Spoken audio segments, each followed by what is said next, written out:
Okay, hey you guys. I wanted to go over last Thursday's 7 o'clock aesthetics class. We started with anchor because typically you're transitioning from anchor into the next pattern other than when you first start the dance. So I find it very important that you understand how you're going to move and transition from the anchor into the one. So we'll start with the ladies part first. And one of the things that's really, really overlooked when you ladies go to do your anchor is how your leg looks on the way to the anchor. So for instance, if I was going to do a sugar push, 1, 2, 3, and 4, I would want that left leg to be pretty on the way back to the 5.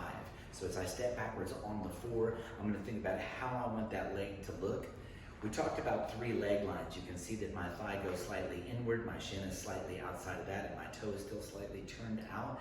And as I pick that up and take it back for you ladies out there, I like to talk about you doing a little burlesque video and pulling up a stocking that way. All you guys can make fun of me later, but it's effective in teaching the ladies how to do this.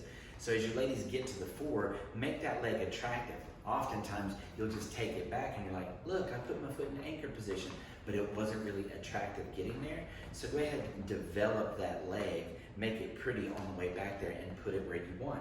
Now, when you take that foot back on the 5, you want to put it back and you want it to be within the length of your right foot. As you can see, my left foot is overlapping with. If I take my 5 back too far, like this, and you can, I can't even do it.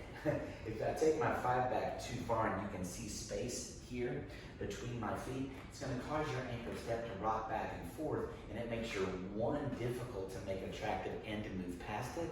So you really want to take that back within the length of your foot when you take it back on 5. 5, replace on N, and replace on 6. Now that's what I would call a basic anchor or a straight anchor. So you would take that back and go 5 and 6. You've also heard me talk about drawing a chalk outline around both feet. Don't mess up your chalk. So once you put that foot in 5 right there, draw an imaginary chalk line, pick this up, develop it, land toe first, roll through that. Don't lose any leg action to do that. Put that left foot right back down in the same chalk outline when you get to 6.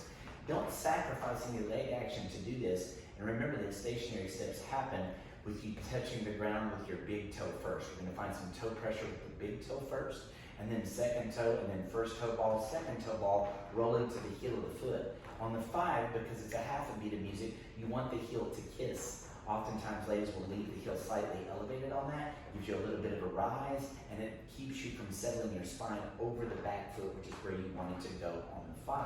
So let your heel kiss on the 5, pick this up and replace it. Don't sacrifice any leg action on your and then pick up your 6 and put that right back down in the same spot. Now that that's a whole beat of music, you will get weight on the heel of that foot because it's not a half a beat of music, it's a whole beat of music. Last thing I'll say about that for you ladies is that you want to go 5 and 6, and I want you to think about making a change in what you believe settling to be. Settle doesn't mean down and frumpy. It's not down. What you want to do is really press your heel into the floor. So if anything, when I press my heel down into the floor and get really grounded, it's going to make me taller on my left side. It's not going to make me shorter on my left side. So I'm going to press down into the heel of my foot.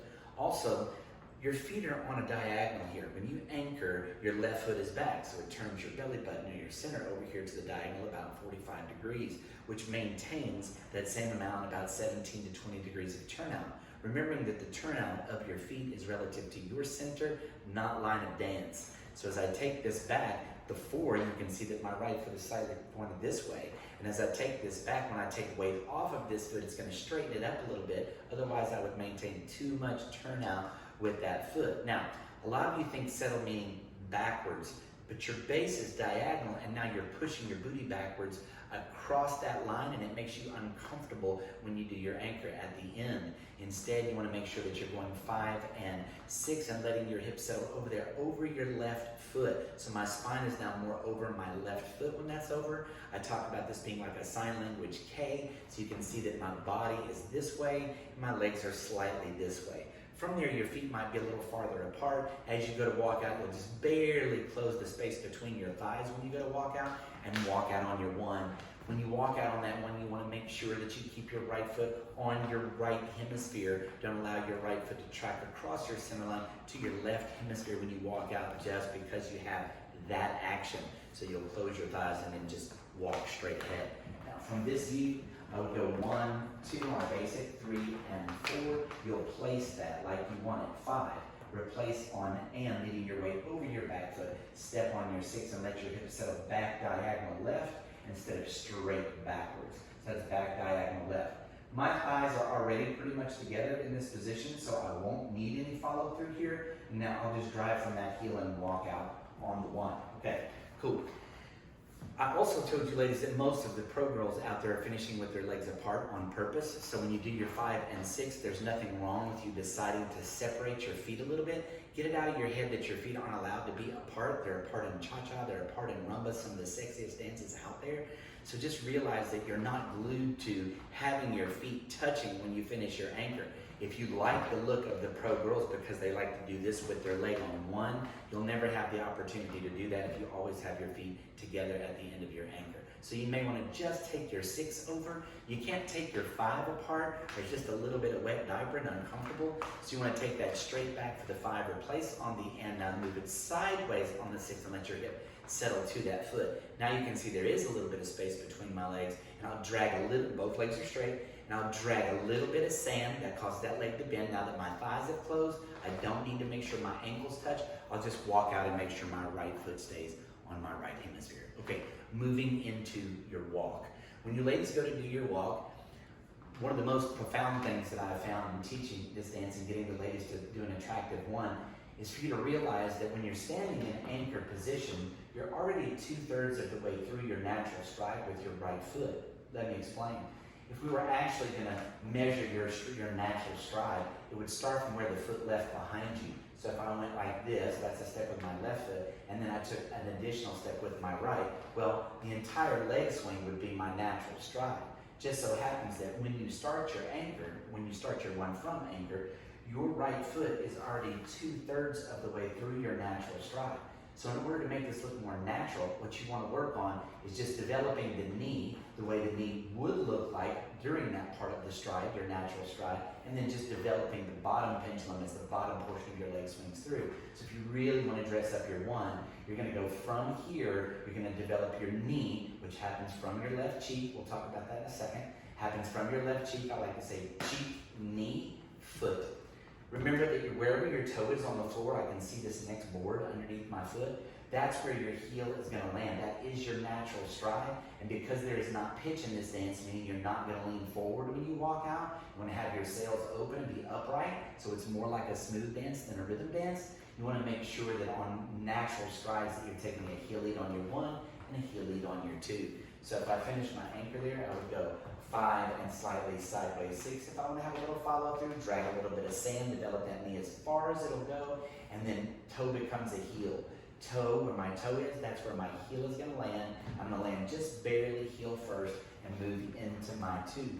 As you come out on the 1, you need to recognize what is moving you through space. So yes, the man or the leader is saying, hey, come with me. So they're giving you a little bit of help, and you can always tell when they're going to lead you out on the next downbeat, so you're prepared to go.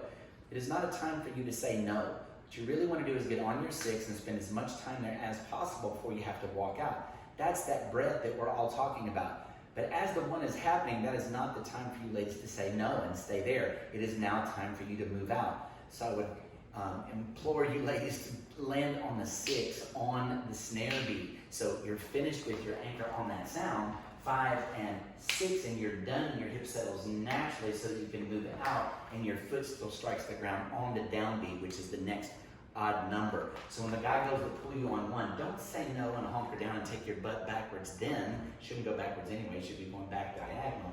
Do that sooner so you get to stay there, and then when he leads, you go ahead and you walk out. Now, it is your standing leg that moves you through space. So your right leg is not capable of moving you through space. And if you're not going to lean forward and have your body weight, which you're in a constant state of falling, if you're going to choose that method, and we don't do that in West Coast Swing, it's really going to be your standing leg. That left top of your left butt cheek is really, really toned as you get to the end of your anchor, and it stays that way, and it gets even tighter right there as you start to keep up with the hand, and that's what causes the knee to break and you to move forward onto the 2. So if I do this from the other angle, you would go 5 and 6 and drive from your cheek, 1, 2. Try to avoid having your butt go backwards when your hand goes forward. That means your hand is moving equidistant pretty much to your butt, and now you haven't gone anywhere on your 1 and the guy wants to pull you on the 2. You ladies are acting like the guy's leaving you too early when in actuality you're a little bit late. So if you were going to do this, you would go 5 and slightly side 6, and then this causes the right leg to respond 1, 2. Last thing that I'll say about that is that as you walk out, it's not necessary for you to be worried about squaring up your hips. That's going to happen naturally on your 2. So as you finish your 5 and 6 and go to walk out right here, I don't want you thinking that you need to square up and walk out. Square up and walk out. Because your right foot is already forward and your belly button is turned at the diagonal, leave it at the diagonal on 1 and it'll naturally auto-correct when you get to the 2 unless you're being prepped for a turn or a spin. One more angle on that. I can do that coming at you. We did a basic first. You go 1, 2, 3, and 4. Drop it back. 5 and slightly over. If you want, it can be bigger if that's what you want, but just a little bit over gives you that look as long as your hip settles this way, not straight backwards. Close the space between your thighs, your left butt cheek, sends you through space 1. Leave your left heel down. You will be driving from the heel, not pushing from the ball. By the time you get to the ball, if you push from there, you've gone past your natural stride and your 1 is uncomfortable. So you're going 5 and 6 and leave that heel down, and 1, 2, walk forward. 3 and 4 this time, not stopping. 5 and 6, drag some sand push, 1, 2. And that's how you want to do an anchor and transition from that anchor into your 1. There you go, anchor and walk.